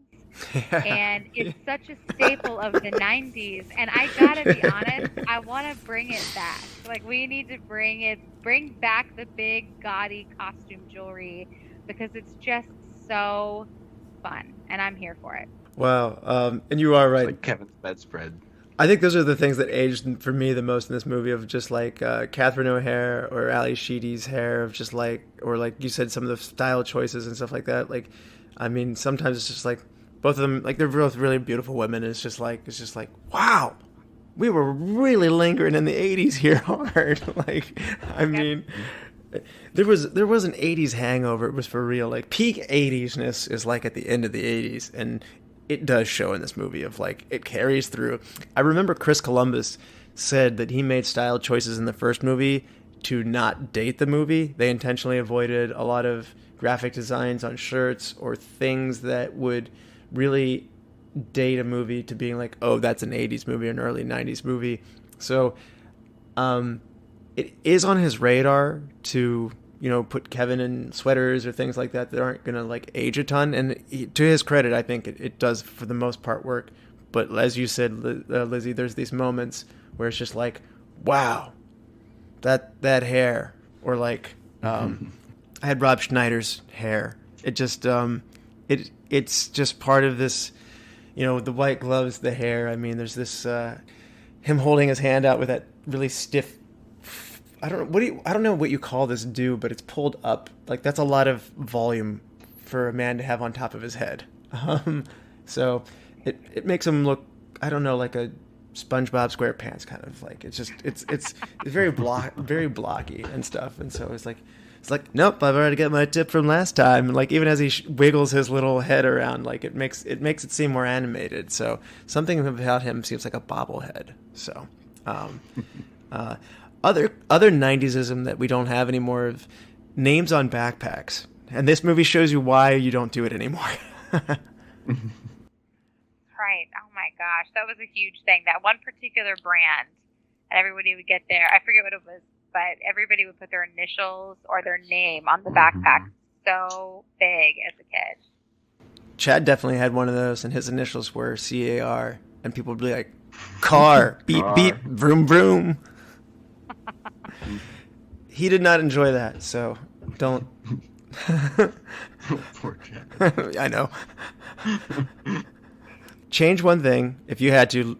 Lizzie, this is going to hurt you probably the hardest, I think. So change one thing. I would, there's this sweet scene where it's the first night in New York, and Kevin, they have this cute shot where Kevin's looking out into the sky. He's like, "Good night, Mom." And then it cuts to Catherine O'Hara, and she's looking out the window in Florida, but it's raining. She's like, "Good night, Kevin." And I think it kind of just goes back to what I had mentioned earlier at the very beginning of the recording, where I want a little bit more stress coming from Catherine O'Hara. Like, I'm just trying to put myself in that shoes. I have 3 kids, but my 6-year-old, God forbid anything like this ever happen. I mean, I'm going to be a complete and utter mess. Like, so I would imagine I wanted a little bit more emotional range from her, particularly in that scene, because I think that they missed the mark on that. They had a good opportunity to be emotional, and I think they didn't hit it. I think you're describing the desperation she had in the first movie, but you've put yourself in the shoes of a parent that really screwed up. You need to put yourself in the shoes of a parent who is really screwed up twice. Twice, right? Yes. It's like, dude, how the So you're world? just at this point you might be coming to peace with like I'm an inept parent. I mean it's a despite my income and how I provide for my family, I'm not good at this. Like, let's see, John, change one thing.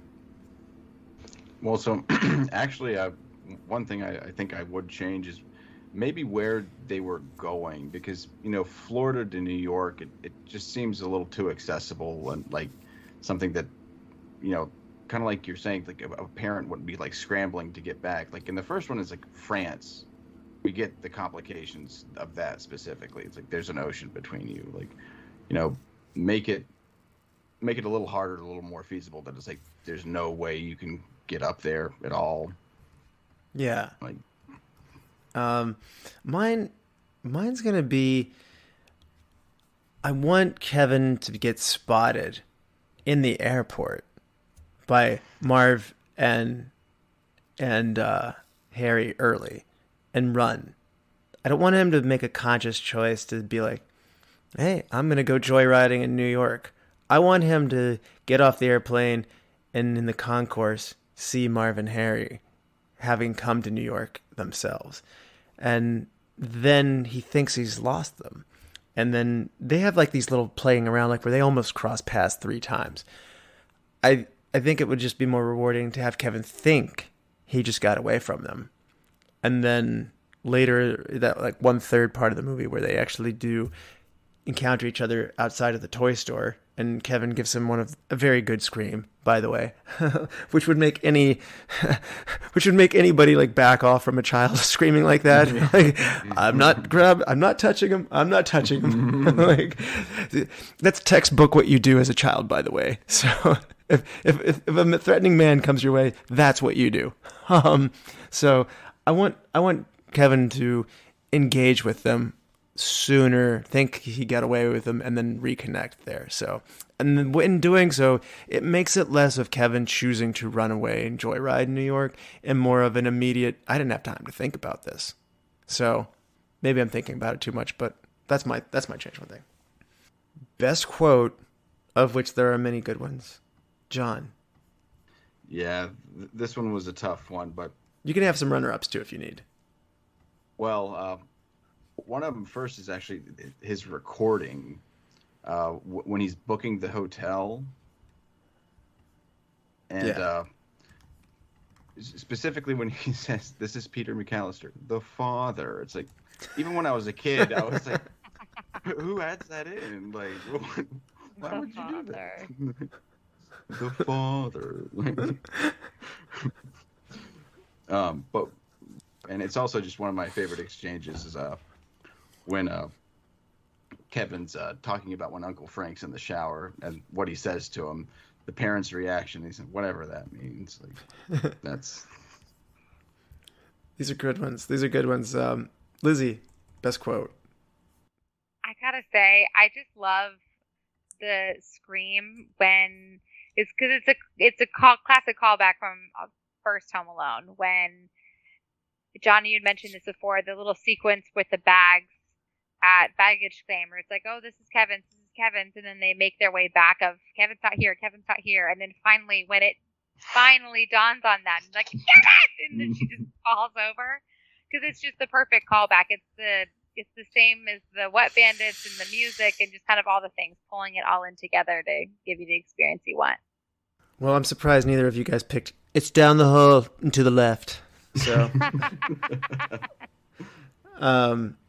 He went right, if you noticed. Oh, did he? Wow. I did not notice that. That's funny. Is that a sign of things to come?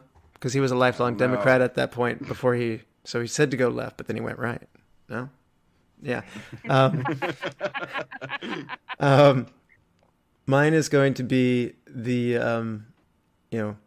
get out of here, you little pervert, I'm going to slap you, silly. And then Kevin leaves laughing, and then Gary Bamman goes, oh, you're cooking, Frankie. But I did like that whole interchange between of like, smell that? Yeah. What's that smell? Freedom. No, it's fish. It's freedom. And it's money. Okay, it's freedom. Okay, come on, let's go before somebody sees us. And it's fish. Well, and actually, one I wanted to mention, when you were talking about Macaulay Culkin and the sarcasm thing, when Rob Schneider's like, do you know how to work the TV? And he's like, I'm 10. Like, TV's my life. Like, Oh, yes. Another good moment with a no-name butler who should have been subbed in for Steve Buscemi now that it was mentioned. But this no-named, concierge person, not concierge person, but room service person was giving him ice cream. He's like, 2 scoops, sir? And he's like, no, make it 3. I'm not driving. I have thought about that line in an ice cream parlor before. Like, it's just like, 2 scoops? I'm not driving. I definitely like the Kevin line also, as Catherine O'Hare delivers the mandatory Kevin. This is classic. and if Daniel Stern's scream counts as a quote, then For sure. that's in there too. All right. Let's see. Well, we have come full circle here, and in the Christmas spirit, we can go with Christmas stars. 5 stars on half-star intervals. John, what do you give Home Alone 2? Lost in New York. I'm going to give it 4 stars. You know, as we've discussed, I still think it holds up. It is a lot of nostalgia for me, but it's just like there's warmness, but a lot of physical comedy. It's just the right combination for me. Yeah, great choice there. Lizzie, can you top that? I'm going 5 stars. I just, there's nothing I would really change about this movie. I just think it's fantastic. And for all of the critics that, you know, were not in that 35%, I think it, you know what you're getting when you turn this movie on. You know you're going to get slapstick, you know, it's going to be fun, a little campy, but also have some sentimental fun moments in it too. And I think for what you know you're getting, it just delivers it perfectly. Yeah, and I'm so happy to see you go 5 there. It makes me happy as well. And by the way, the critics were pretty cool on the original too. They only gave the original one a 67. The audience likes it a lot more at 80. But neither of these movies have the approval rating for the cultural impact that they had. And they really are big grossing ones that, you know, the movies weren't made specifically for kids 10 years ago in the 80s, like when this comes out. So this unlocks a box office demographic, and it didn't do it with like a Pixar movie either necessarily. So there's something about the PG comedy that has really fallen off the radar that I kind of miss. And it's extra special because it wasn't there before, and it's not really there a lot later. And John Hughes is responsible for a lot of it, to be honest with you. So I'm going to go with 4 stars with John on this one, but I feel like I like it more than 4, but I know that the original one for me is a 5, as we covered before. And I think it was in the sentimentality. I'm a sucker for all that warm, fuzzy Christmas stuff. Yeah. And, you know, like my son's back and I got to give him a hug and all that stuff. And I do think those moments where you said, I feel like she's got to try a little harder to get back to her kid. She did all that. She rode in a polka touring van with John Candy and stuff like that. And she was sitting there crying like, I'm a terrible parent. He's like, no. And when, like, even in his age, like, well, You're not that great. yeah. So, yeah, these are small differentiators, and I was leaning 4.5 or 4, but I think I'm going to go with John on this one and go 4. But all right, Lizzie, do you want to help me pick a movie for next time? Let's do it. Yeehaw! We're headed to the Wild West. Option number 1, Young Guns from 1988. A group of young gunmen led by Billy the Kid becomes deputies to avenge the murder of the rancher who became their benefactor. But Billy takes their authority too far, and they become the hunted. Option 2, The Wild Bunch from 1969. An aging group of outlaws go out for one last big score as the traditional American West is disappearing around them. And option number 3, The Professionals from 1966. An arrogant Texas millionaire hires 4 adventurers to rescue his kidnapped wife from a notorious Mexican bandit. Let's go for the professionals. I'm in for a little luxury millionaire stolen A-team. Let's go for it. All right. Put on those spurs. Gather those lassos. Get your cowboy hats. We're going to go to the Wild West on this one. So, all right. And John, thank you, sir, the Godfather himself, for gracing the presence of the podcast again. I'm never going to get over you calling me that. But no, thank you. It's always great to be here. All right. And thank you, all the lords, ladies, and knights of the Retro Movie Roundtable. We invite you to reach out to us. We want to hear from you. So subscribe, rate, and review to us on Apple Podcasts, Spotify, Google Podcasts, Stitcher, Pandora, wherever you get your podcasts. Subscribe to our YouTube channel. It's mostly audio, but hey, it helps us out. Give us a like on Facebook, Instagram, and follow us on Twitter at @movie_retro. Email us at retromovieroundtable@yahoo.com. And providing and producing this podcast is fun, but not free. So we invite you to become one of the supporters of our show at our Patreon page at www.patreon.com/retro movie roundtable. You'll get our early beta episodes and a lot more of John on those. So any contributions are much appreciated and will go towards making the show better for you, the listeners.